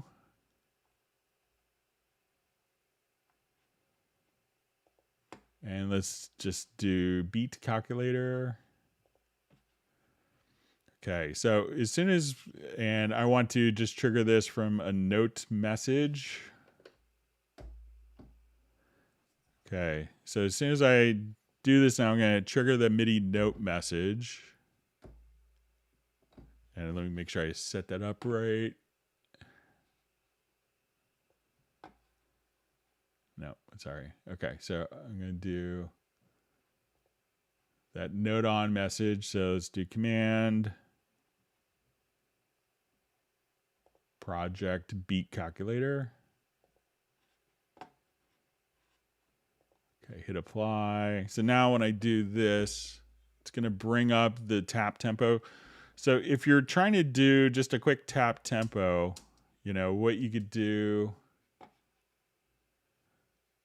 once you have that window open, so you could open up the window, but you may have to actually click on the tap tempo. And then once you do that, you could just hit the space bar on your computer keyboard. So I don't think that there's a key command to bring up the beat calculator, but not to engage the tap tempo.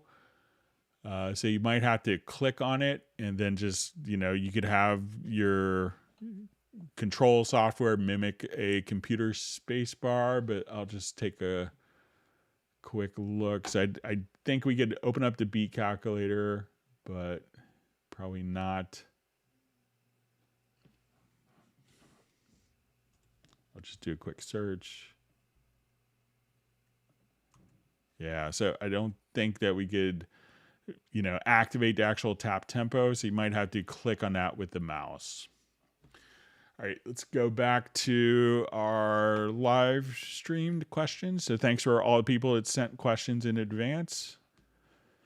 And we'll be starting in just about 15 minutes and migrating over to the Zoom. So if you wanted to say hi to everyone, it'd be great to see as many people as possible on the Zoom.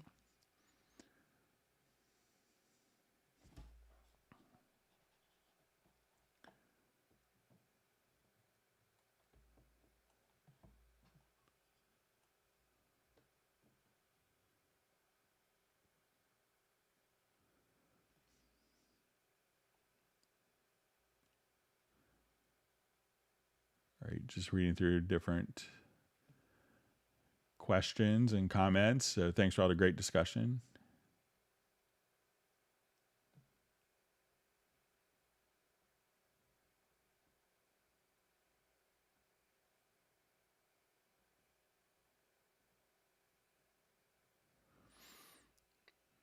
Okay, so I just see I'm not on Cubase at the moment and can't get to it for a little bit, but I have a Cubase 9.5 Elements, I think. I'm having a wicked issue with my sustain pedal. I can't get it to work using a Novation launch key. So some sustain pedals, you know, can have a polarity switch. So there's kind of, it's almost like a Roland school and a Yamaha school, and they kind of work opposite of each other. So make sure that when you're doing it, some controllers now will automatically sense which polarity the sustain pedal is. Some don't. So you may have to just, you know, go in and see if your sustain pedal has a little switch. So, you know, and make sure that that polarity is being recognized by your controller.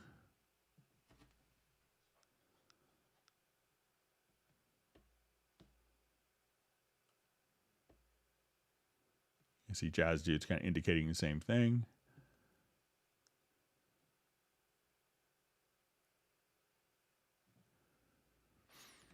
So we just see, is it possible to add different offsets to the MIDI clock to sync external sequencers to Cubase as I do in Ableton? So currently we just have, you know, the MIDI clock is kind of the MIDI clock, so there aren't offsets. And I know that there's lots of timing discrepancies with different USB interfaces, but we have kind of one common time reference for the clock.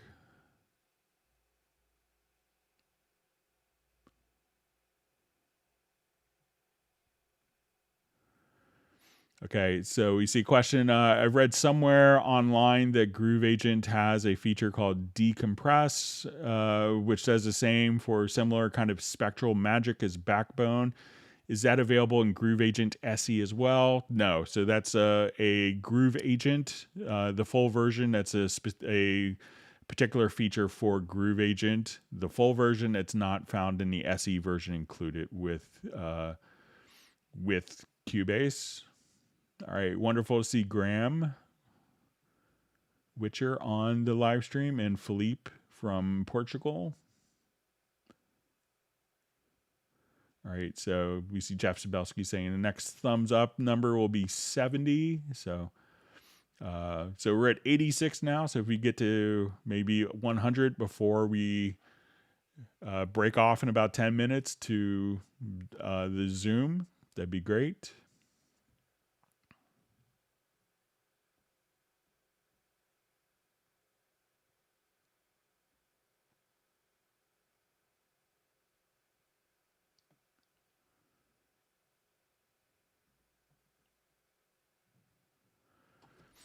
All right, so we have a question with Spectral Layer 7, Cubase Pro 11. Is it possible to separate individual instruments or just vocal and instruments to 2 tracks? So depending on which version of Spectral Layers you have, if you have Spectral Layers Pro, that will do more instruments. So I'll just give you a quick example of it here.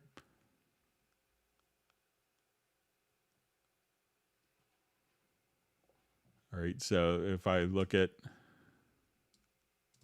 something like this, I will...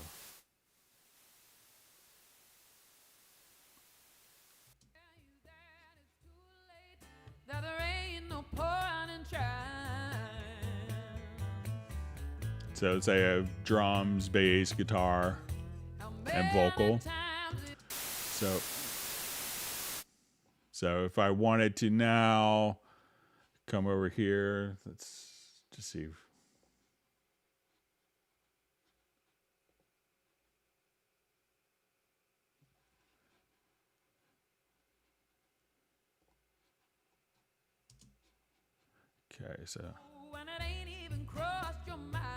Okay, so now I wanted to separate these. I'll just go to Audio, to Extensions. Let's go to Spectral Layers.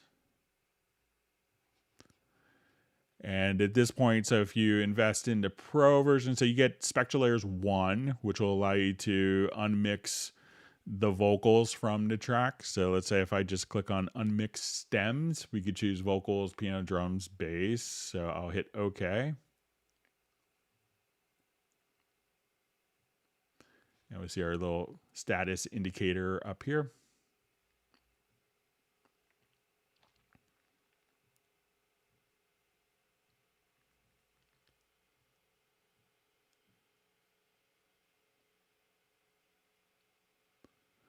Okay, so as we play,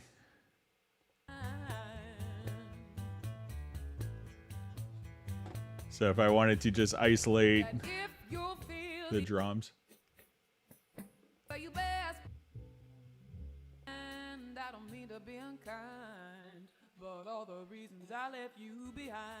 Or if you want to mute different elements.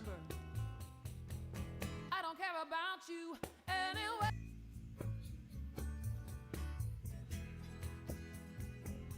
You've got to say, no, no, no, I don't care about you and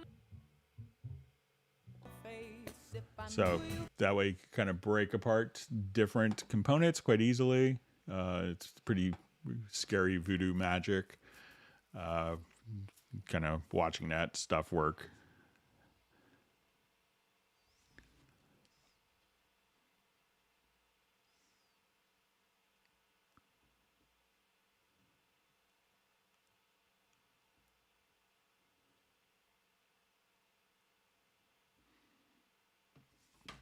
Okay, so we have a question. What is the best or different ways to load a group of different vendor instruments at once? For example, Fab 5 string ensembles or 3 bold brass instruments or favorite 5 string ensembles. So if you have a number of, different instruments, let's say, okay, I wanted to make a pad sound. So let's say if I come, okay, I want to use a Retrolog.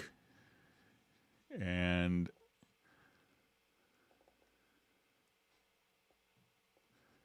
I will just come over here and say, okay, and I wanted to have 2 pad chops. You know, if you have like your favorites,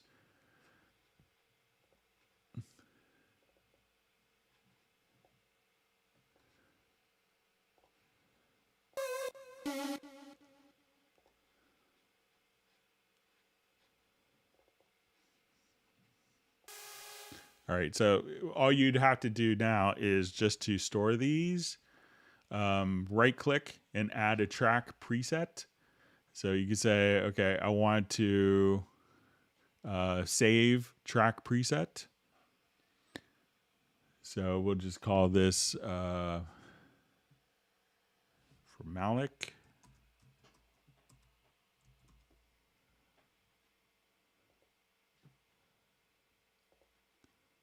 All right, so let's say I remove those instruments.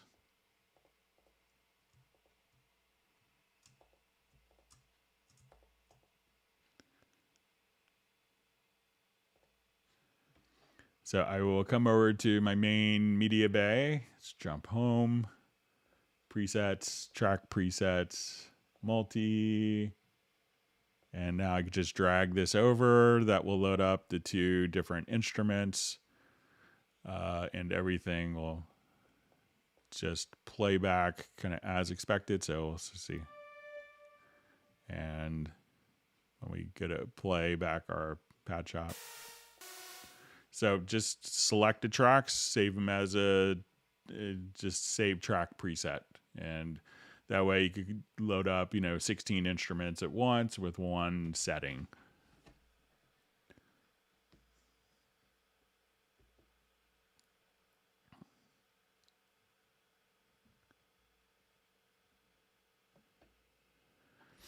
All right, so we see question, is there any way we could have 8 bands on the default EQ? So, default EQ, you want to make sure that is also consistent for, different, for project compatibility. But, if you need an 8-band EQ, you could just simply enable, you could just simply enable the frequency plugin. So, so I know that this is going to be a 4-band EQ. You could think of it as a 6-band because you have a low cut, high cut. But if you need it more surgical capabilities, you can go to the frequency, and this will give you, 8 bands in addition to the 4-band channel EQ.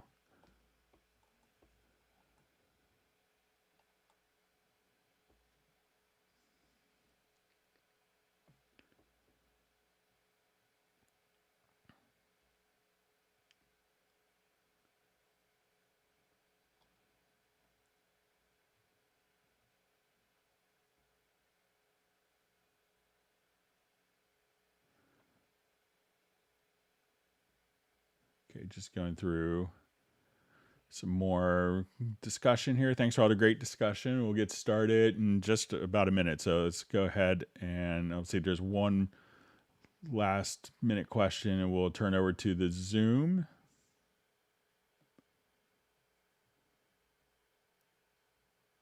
All right, we see Michael Teams is on the live stream. So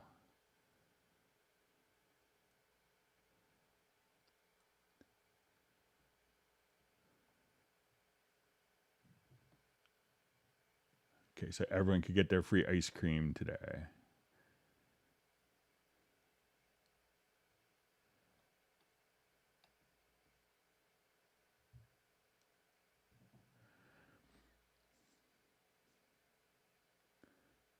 Okay, so I'm going to go ahead and start up the Zoom.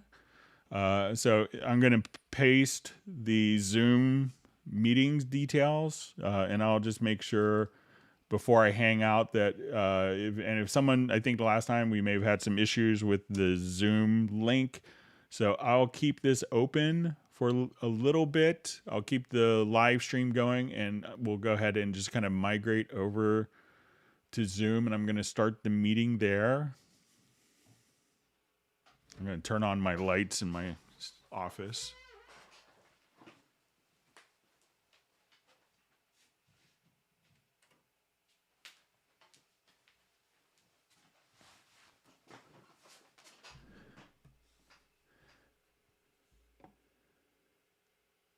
All right, so if you wanted to see the meeting invitation, you could see it here again on my screen. And I will go ahead and start the Zoom meetup here.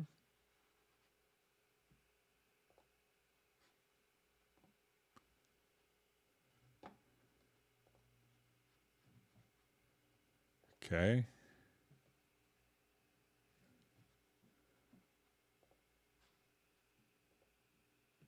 All right.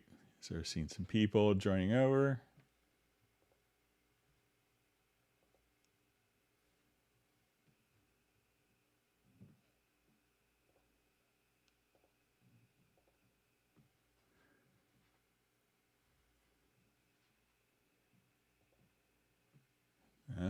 Jim Fox.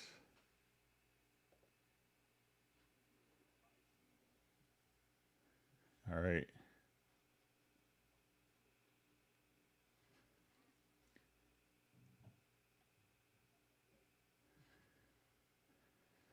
Okay, I'm just going to check the Hangout as well. So it's all right. So we have some more people. All right.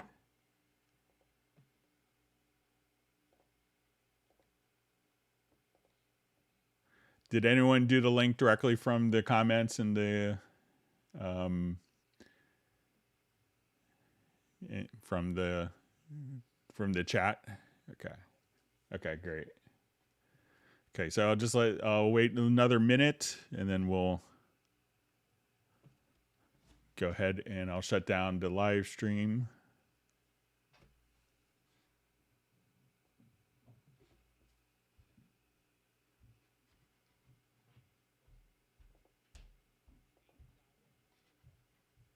Yeah, or use that as the basis to get over. So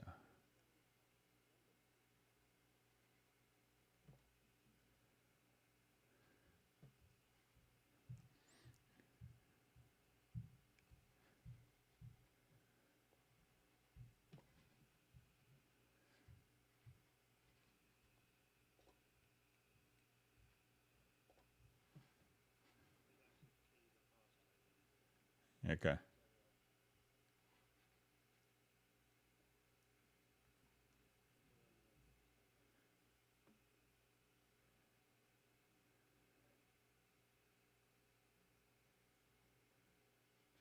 All right, so we have some more people joining.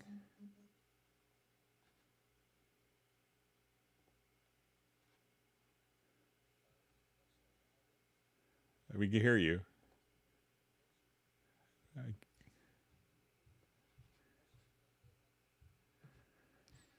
Okay, I'm going to go ahead and maybe shut down the live stream here in a minute. And